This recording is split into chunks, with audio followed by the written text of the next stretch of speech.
Baik pemirsa TVR Parlemen, seperti yang diketahui terdapat transaksi janggal senilai 349 triliun rupiah di Kementerian Keuangan. Oleh karena itu Komisi 3 DPR RI melakukan rapat dengan Komite TPPU untuk mendapatkan klarifikasi dari Mahfud MD terkait dengan statementnya mengenai transaksi janggal tersebut.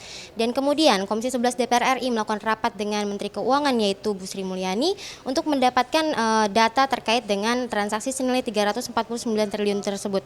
Dan dari rapat didapatkan hasil bahwa terdapat perbedaan data antara Mahfud MD dan juga Sri Mulyani. Dan oleh karena itu, Komisi 3 DPR RI melakukan rapat dengan Mahfud MD dan juga Sri Mulyani untuk mendapatkan kejelasan terkait dengan perbedaan data tersebut. Oleh karena itu pemirsa, untuk mengetahui seperti apa kejelasan dari perbedaan data tersebut, saya akan langsung berbincang dengan salah satu anggota dari Komisi 3 DPR RI, yaitu Bapak Taufik Basari dari fraksi Nasdem. Baik Pak, jadi dari rapat tadi terkait dengan perbedaan data, bagaimana nih hasil yang didapatkan? Ya, jadi menurut keterangan dari Pak Mahfud MD, termasuk juga Ibu Sri Mulyani, menyatakan bahwa tidak ada perbedaan data karena data yang diperoleh itu bersumber dari satu sumber yaitu PPATK dengan jumlah surat 300 surat dan total nilai yaitu 349 triliun. Tetapi sebenarnya setelah dipaparkan, memang yang menjadi masalah bukan total nilai data dan jumlah surat, yang dipersoalkan adalah pengkategorisasian data yang akan apabila berbeda akan menyebabkan kesulitan bagi kita untuk melakukan tindak lanjut terhadap persoalan ini. Dan faktanya memang antara Menko dengan Menteri Keuangan ketika memaparkan yang satu di Komisi 3 dengan yang lain di Komisi 11 itu cara penyajian berbeda sehingga kemudian kita sulit untuk menentukan apa yang harus kita lakukan.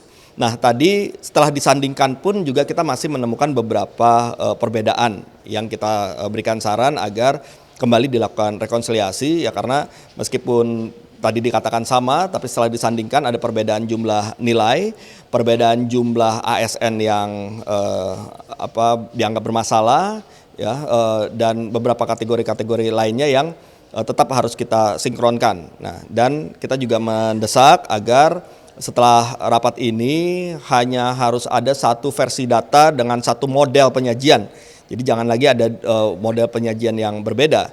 Ya, dari situ kita akan tentukan langkah berikutnya. Termasuk juga tadi kita mintakan kepada komite untuk membuat satu data tambahan, ya, tabel dalam hal tindak lanjut dari surat-surat ini. Ya, tadi Ibu Sri Mulyani sudah menerangkan bahwa sebagian besar bahkan hampir seluruhnya surat-surat yang disampaikan PPATK kepada Kementerian Keuangan itu ditindaklanjuti, ya, dengan hasil yang berbeda-beda, ada dalam bentuk sanksi disiplin, ada yang bentuknya penegakan hukum sampai sudah ada vonis dan sebagainya.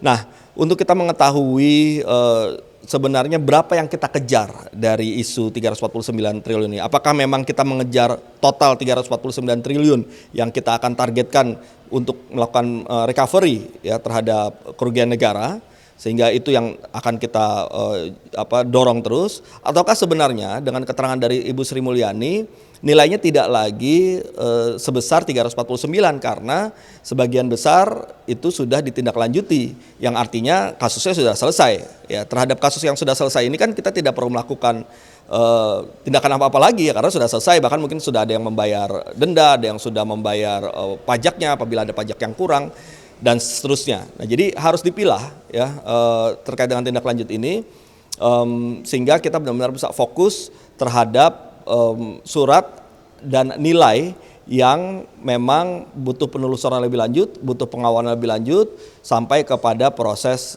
penegakan hukumnya. Dan itu kita harapkan bisa kita tuntaskan, dan juga di DPR tentu akan membantu untuk mengawal ini semua.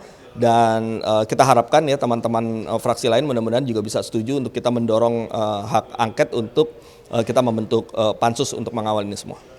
Nah ya, tadi Bapak bilang akan membentuk pansus, ya, DPR RI. Sedangkan tadi dari Komite TPPU juga akan membentuk Satgas. Nah, ini apakah memang perlu untuk dari DPR untuk membentuk pansus nih Pak? Ya, saat ini pembentukan pansus masih merupakan usulan dari beberapa anggota, jadi belum menjadi satu kesepakatan bersama. Ya, tentunya kita tunggu nanti kesepakatan bersama antara fraksi-fraksi yang ada di Komisi 3 apakah akan membentuk pansus atau tidak. Tapi yang jelas jika nanti kita sepakat untuk membentuk pansus, di sisi lain dari komite juga sudah akan membentuk Satgas, ya. tentunya ini bisa saling bersinergi. Ya, kita bisa terus mengawal kerja-kerja Satgas, termasuk bagaimana pengawasannya, bagaimana laporannya apabila ada masukan-masukan terkait dengan fokus-fokus upaya kita untuk membongkar berbagai hal melalui Satgas ini, tentu akan lebih optimal apabila kita lakukan dalam bentuk pansus. Tapi kita tunggu nanti hasil kesepakatan kita bersama terkait dengan usulan untuk membentuk pansus ini. Baik Pak, terima kasih atas waktunya. Oke. Ya. Ya baik, terima kasih pemirsa TVRI Parlemen. Itu tadi wawancara saya dengan Bapak Taufik Basari terkait dengan transaksi janggal senilai 349 triliun rupiah. Dan tadi memang disampaikan dari Ibu Sri Mulyani bahwa 349 triliun tersebut sebagian besar sudah diproses, sehingga nantinya DPR RI akan terus mengawasi nilai-nilai yang memang masih harus untuk dikejar. Dan tadi juga disampaikan bahwa DPR RI akan membentuk pansus untuk menuntaskan kasus ini, dan disampaikan bahwa memang kasus ini harus diselesaikan dengan sangat hati-hati agar para pelaku dapat segera diproses. Dan itu tadi wawancara saya melaporkan untuk TVR Parlemen.